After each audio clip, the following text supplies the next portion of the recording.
It's easy to take hearing for granted. We hear 1,000 things every day and much of it fades into the background. The hum of your refrigerator, cars on the road, wind in the leaves, and so much more. It's the wordless song of the modern world, and it has too many verses to count, but every so often you hear a new sound in the cacophony, a sound you'd never thought you'd hear, if for no other reason than you didn't know such a sound even existed. And it turns out there are more of them than you'd think, so let's check out 10.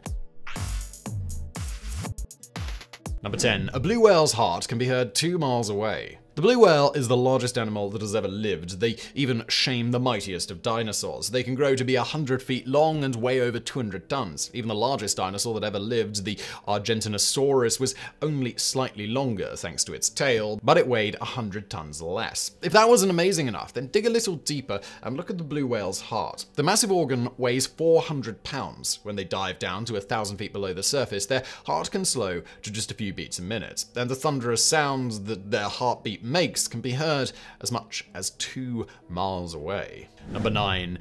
A bee's penis audibly pops after mating.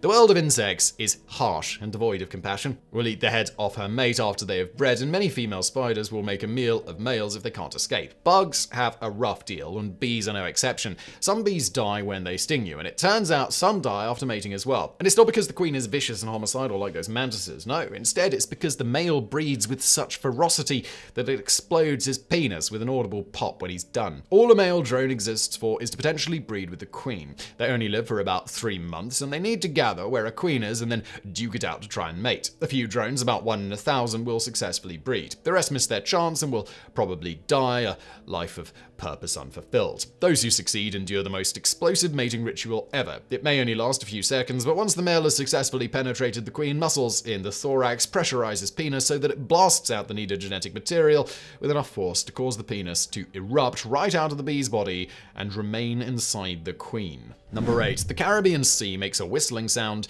that can be detected in space.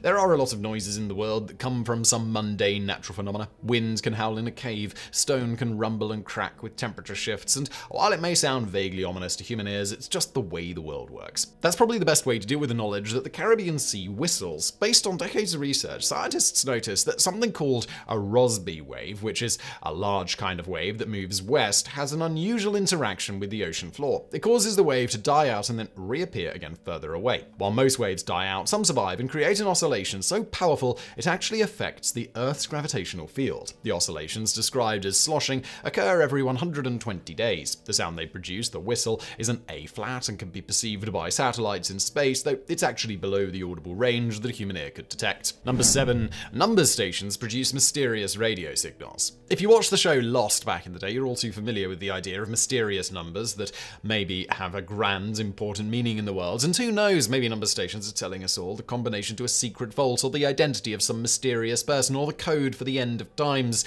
or maybe it's just spy stuff. Sometime during the Cold War, shortwave radio operators began picking up bizarre transmissions. Sometimes they would include a short piece of music, but in general they were just lists. Letters or numbers recited by men, women, and sometimes even children. Nothing more than that. The numbers were seemingly random. To this day, number stations still exist. They still broadcast what may or may not be coded messages, and the mystery of both who is sending them and to whom they are being sent continues. It's believed these are communications to spies in other countries where normal communications cannot be used. Shortwave radio just goes out, so it's not being traced or altered and intercepted. The receiver cannot be tracked because anyone with a radio can hear it. They just need to know what the code means, and for everyone else, it's just mysterious gibberish. Number 6. You can hear the giant Gippsland earthworm moving in its tunnels. Though it's not a hard and fast rule, it's still often the case that the larger something in nature becomes, the creepier it gets. Even small, seemingly innocent animals become intimidating at a large enough size. So when you hear about a creature called the giant Gippsland earthworm, you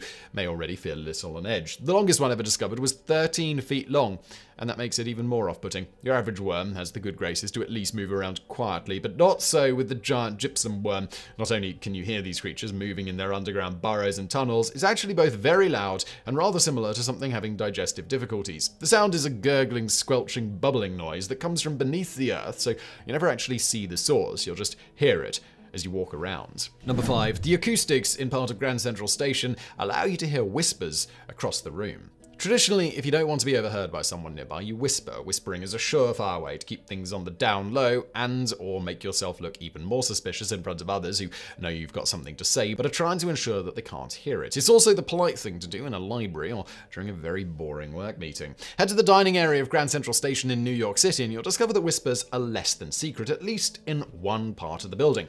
There's a whispering gallery, a place where you can hear whispers from the other side of the room, even above the sound of a crowd, as long as you have your ear to the wall. One person stands against the wall of the archway and a friend goes to the opposite side. They can hold a conversation thanks to clever acoustics, despite a whole crowd of people being between them. Number 4, you can hear the sound of a sea urchin grinding its tooth on rocks. Sea urchins look like little aquatic cacti, all covered with spikes, though they are animals. And there's more going on under that spiky, plant-like exterior than most of us realize. For instance, if you flip a sea urchin over, you'll see a tiny hole on the underside, which is the urchin's mouth. And in their mouth, it has tiny calcite teeth that it uses to cut through rock and miraculously self-sharpens the entire time so it never goes dull. Just as remarkable is that this process involves grinding those teeth, and the sound can be heard. It's been described as just part of the ambient sound of the ocean. Little urchins chewing away on stone to carve holes in which to hide. Number 3, you can hear caterpillar poop. In the natural world, there are countless sounds that we all recognize: the moo of a cow, the quack of a duck, and so on. Even some insects are easily identifiable by sounds like the buzzing of a bee or the chirping of a cricket. But what sound does a caterpillar make? Traditionally, not much of one. And it turns out that that's just because we weren't listening hard enough or to large enough groups of them. If you try hard enough, you can hear the sound of caterpillars pooping. In the case of the gypsy moth caterpillar, you're not necessarily hearing a grunt or other biological sound. Gypsy moth caterpillars have a habit of breeding in plague-like numbers. Some years, thousands of them can swarm an area. When that happens, so many can congregate in an area that the sound you're hearing is the plopping of thousands of caterpillar poops hitting the ground like the soft patter of rain. Number 2, some kinds of tinnitus can be heard by outside listeners. William Shatner famously suffers from tinnitus thanks to a mishap on the set of the original Star Trek series back in 1969. A special effects explosion caused damage to both Shatner and Leonard Nimoy's hearing, which left him with what he described as a static-like hiss in his ears, which continues to this day. This is typically what people with tinnitus experience, a ringing or hissing sound that doesn't come from an outside source. There is one kind of tinnitus that is significantly more unusual than the rest, what is sometimes called objective tinnitus. This kind makes a sound that someone else can hear. Usually that requires a stethoscope, but in some cases it can be heard by just putting your ear to the ear of the person suffering from it, like you're listening to a seashell on the beach. Venous tinnitus is one specific form of objective tinnitus that can be heard by outside listeners. It's caused by changes in blood flow, often because of anemia. It's basically hearing your own blood in your veins, and you'll usually notice it in your right ear more than your left. Number 1, Perseverance recorded the sound of Mars in 2021. One of the most amazing things you could ever hope to hear as a human, as a thinking, living thing on the planet Earth, is the sound of another world. Maybe in 1,000 years that will be as boring as listening to the wind here at home, but now, today, when not a single person has ever set foot on an alien world, it's pretty amazing. And thanks to NASA's Perseverance rover, we actually have access to the sounds of Mars. In February 2021, the first ever Martian sounds were recorded, giving scientists the opportunity to study the acoustic landscape of the red planet. The idea was that they would be able to glean new information about the planet to help us understand it better. After all, every little bit helps. If the planet had a pervasive dance beat in the background, that would certainly be a significant find. Despite what you might think, the rover's 2 microphones were not over-engineered in the slightest. In fact, they were off the shelf and commercially available. You can listen to the sounds yourself and hear Martian wind and the sound of the rover tooling around up there, including the sound of it shooting lasers at rocks. It's not very exciting in practice, the sounds are not incredibly unusual, but the idea of hearing anything in an atmosphere that alters how sound works compared to what we hear on Earth is still pretty amazing.